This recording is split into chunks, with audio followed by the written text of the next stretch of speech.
Morning class 4। आज हम एक कविता पढ़ेंगे। ठीक है, कविता का नाम है लालची बंदर, चैप्टर नंबर 9, पेज नंबर 55। ठीक है, इस कविता में ये जो कविता है इसमें हम लोग एक बंदर के बारे में पढ़ेंगे। ठीक है, जो बहुत ही भूखा था, लेकिन भूख के चलते भूख में आकर उसने कैसा लालच किया, इस पोएम में ये बताया गया। ठीक है, तो मैं अब कविता पढ़ रही हूँ। एक समय की बात बताओ, कई दिनों का भूखा बंदर।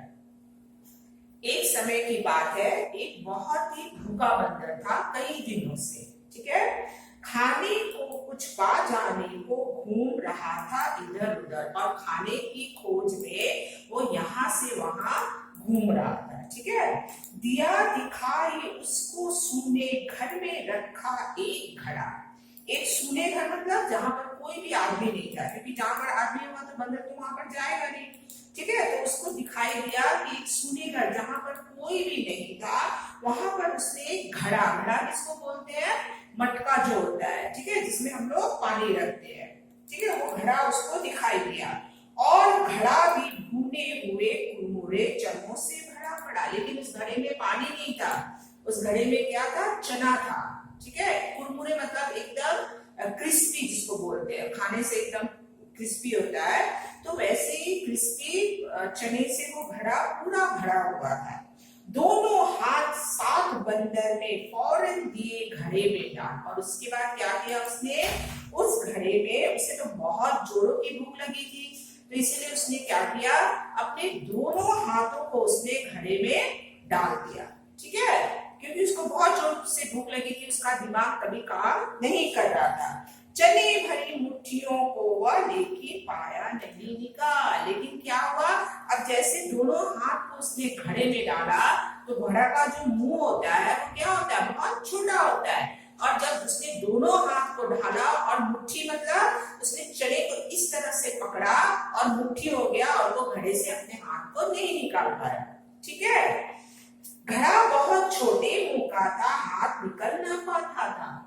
ठीक है, मैंने अभी जो बताया, घड़े का मुंह जो था बहुत छोटा था, और जब तुम हाथ को सीधा करोगे ऐसा तभी हाथ निकलेगा, लेकिन जब मुट्ठी करोगे इसके लिए ज्यादा जगह की जरूरत होती है, तो वो छोटे मुंह से तुम तो डाल तो दोगे ऐसा करके, लेकिन जब निकालोगे मुट्ठी करके तो वो निकाल नहीं सका। और लालची बंदर मन से चढ़ाना छोड़ा जाता था, और क्या था, वो क्या कर सकता था, एक हाथ डालकर चने निकालकर खाकर फिर दूसरे हाथ डालकर फिर चने निकाल सकता था, लेकिन भूख के मारे उसका दिमाग काम नहीं कर रहा था। समझ में आया, तो वो चना छोड़ भी नहीं रहा था, दोनों हाथों से चने को जबरदस्ती निकाल रहा था, लेकिन उसका हाथ क्या हुआ, नहीं निकला। फिर कोशिश करते करते बहुत लग गई उसको देर, और वो ट्राई करता रहा, लेकिन उसका हाथ नहीं निकला। इसी तरह से क्या हुआ, बहुत ज्यादा टाइम चला गया। बस आ पहुंचे डंडा लेकर घर के मालिक राम सुने, और इसी ट्राई में उसे पता ही नहीं चला कि कब टाइम बीत गया है और बहुत देर हो गया, और तभी उस घर का जो मालिक था, जिसका नाम राम सुने था, वो वहां पर डंडा लेकर आ पहुंचा। क्योंकि बंदर क्या होता है, अगर बंदर को तुम खाली हाथ से जाकर मारोगे तो वो तुमको काट लेगा या वो तुमको नोच लेगा, तो इसलिए वो बंदर को भगाने के लिए डंडा लेकर आए। ठीक है, अब खुद सोच तुम ही सकते हो वो बंदर पर जो कुछ भी की। ठीक है, अब तुमको पता ही चल गया कि उस राम सुने ने बंदर की क्या हालत की होगी। श्वेता और अभिषेक बताओ, बंदर ने क्या गलती की। यहाँ पे पोएम जो जिसने ये कविता लिखा है, उसने अब क्लास के कोई बच्चे को पूछ रहा है कि बताओ बंदर ने क्या गलती की। तो ठीक है, तो बंदर ने क्या गलती की, क्योंकि उसको अगर भूख लगी थी तो वो सिर्फ पहले एक हाथ से चना खाता, फिर दूसरे हाथ से चना खा सकता था, है ना, या तो वो अपने दोनों हाथ को निकालकर थोड़ा थोड़ा चना खा सकता था।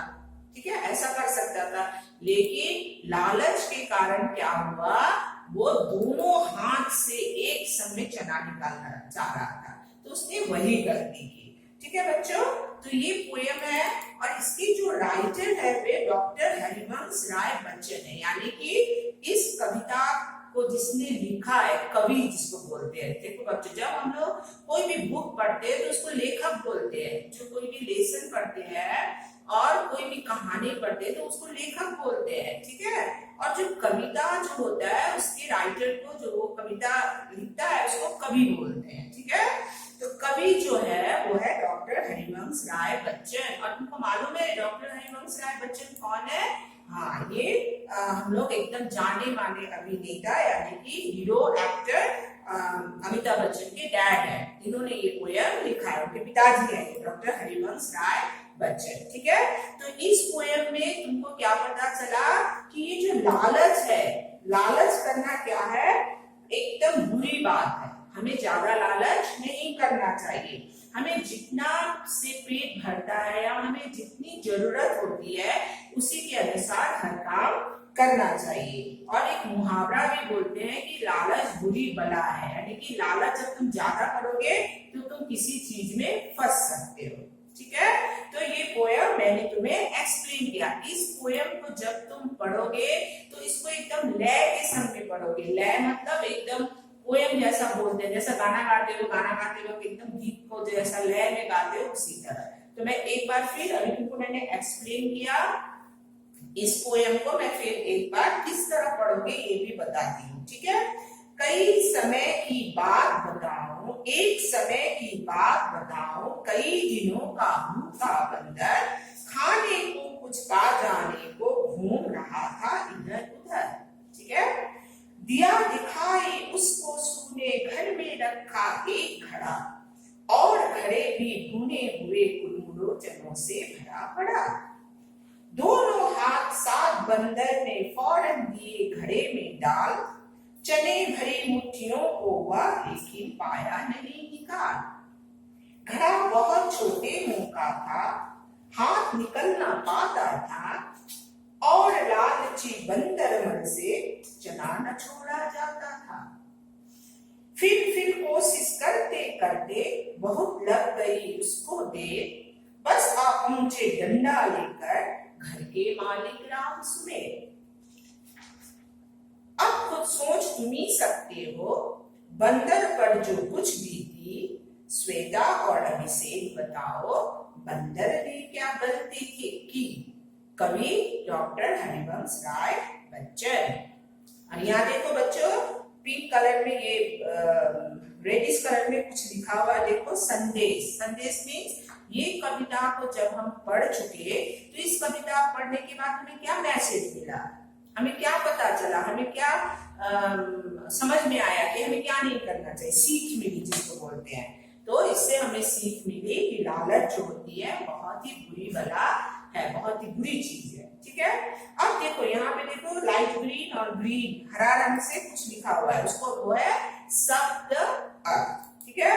अब देखो शब्द अर्थ में जैसे समय, समय मतलब वक्त, टाइम जिसको बोलते हैं, फौरन मीन्स तुरंत, एकदम जल्दी जल्दी, घड़ा मीन्स मिट्टी का एक प्रकार का बर्तन। घड़ा जिसको बोलते हैं वो मिट्टी का एक बर्तन होता है जिसका मुंह बहुत छोटा होता है। ऐसे हम उसको पानी, पहले के जमाने में फ्रीज नहीं था इसीलिए घड़ा में पानी ठंडा करने के लिए हम लोग रखते थे, ठीक है।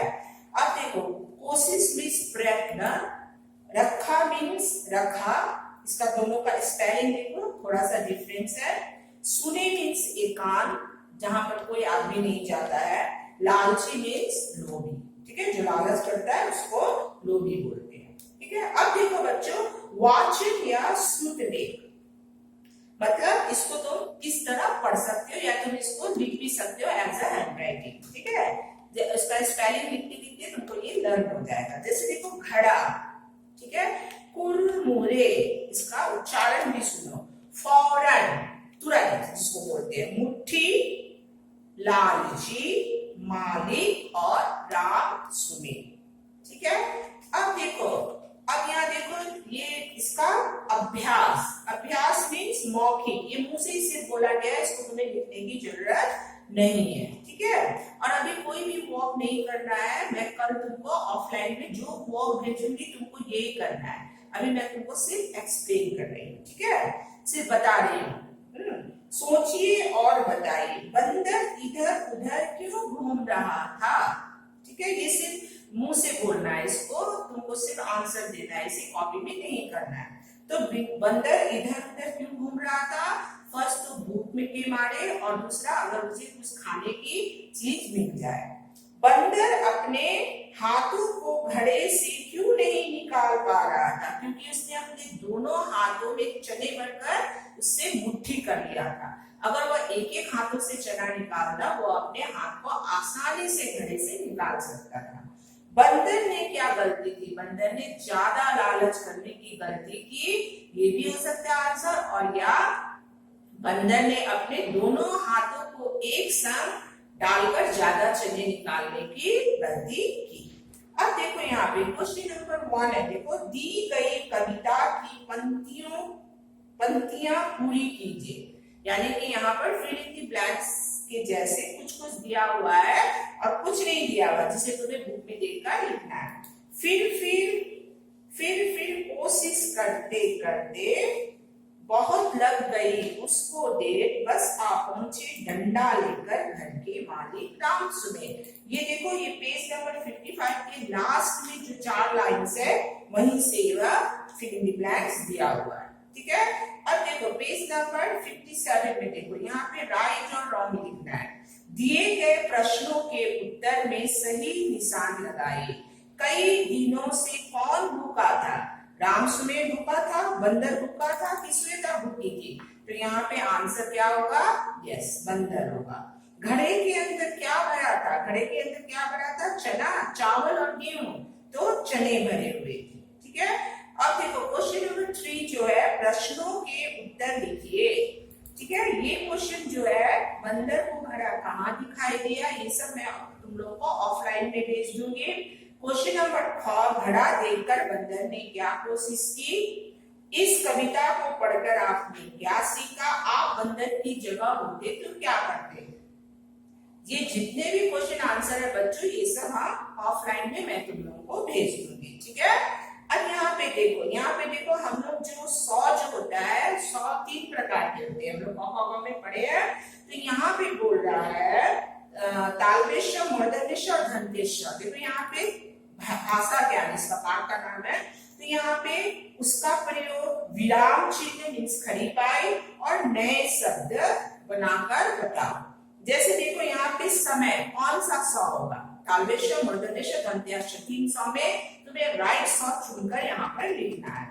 स्वेदा में कौन सा 100 होगा?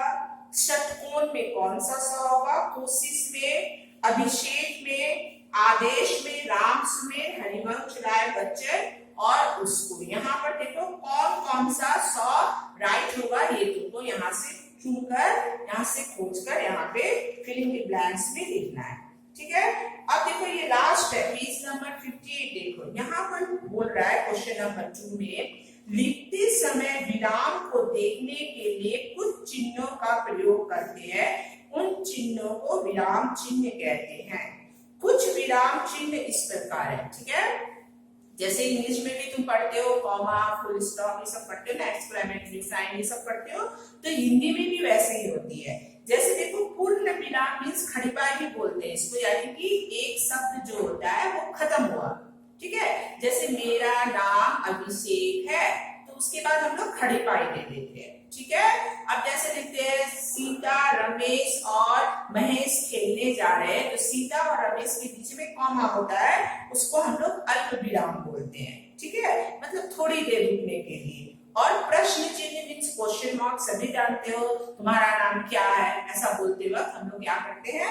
प्रश्न चिन्ह, जिसको इंग्लिश में क्वेश्चन मार्क बोलते हैं और हिंदी में प्रश्न चिन्ह। और उसके बाद विस्मयादिबोधक चिन्ह, ठीक है, जो एक्सक्लेमेटरी साइन जिसको इंग्लिश में बोलते हैं।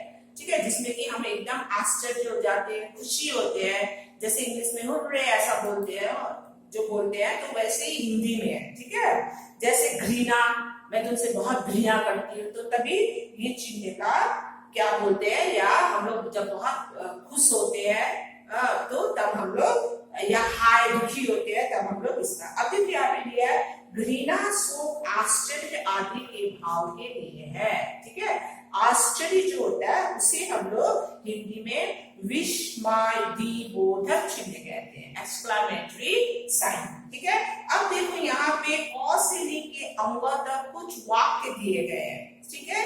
इसमें तुमको सही चिन्ह लगाना है। जैसे बंदर को घड़ा दिखाई दिया, इसमें विराम चिन्ह, वाह घड़े में चने हैं, तो पहले में एक्सक्लेमेटरी, लास्ट में विराम चिन्ह, पूर्ण विराम जिसको बोलते हैं, ठीक है। तो मैंने 2 तुमको एग्जाम्पल दिया है, 3 तुम खुद करोगे, ठीक है।